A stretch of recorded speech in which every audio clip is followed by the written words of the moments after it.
So my stay here in Zagreb is like very cool people, a lot of good food and all of these things. But I think for my art, it's very much this, I feel extremely human and vulnerable. As an Arctic person, like I'm from the north of Norway, above the Arctic Circle, I am melting and I feel nature very pressing. I feel that I am very small.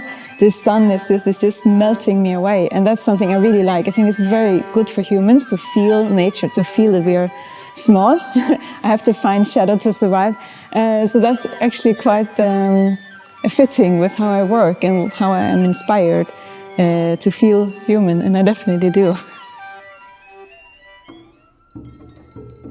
I think the future for humanity depends a lot on humanity, like our choices, how we choose to deal with things.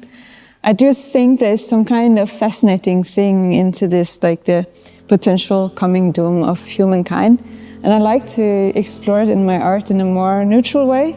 See like what could come out of humans not being here, possible new life forms, how would the world look after, but also this whole, during this collapse of humankind's time in this world is also something I like to explore a lot in my art.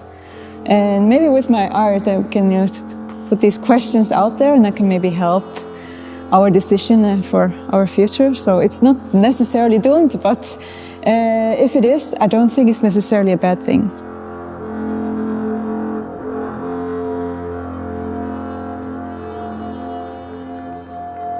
My process of creation is quite different. It depends a bit.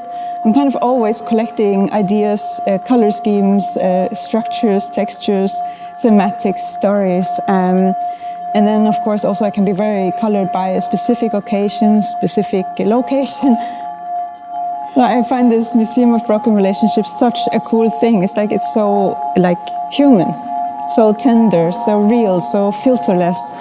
So in my work, I'm very, very inspired by this museum, and that of course connects me and my work to Zagreb, which is really cool. That I found my angle.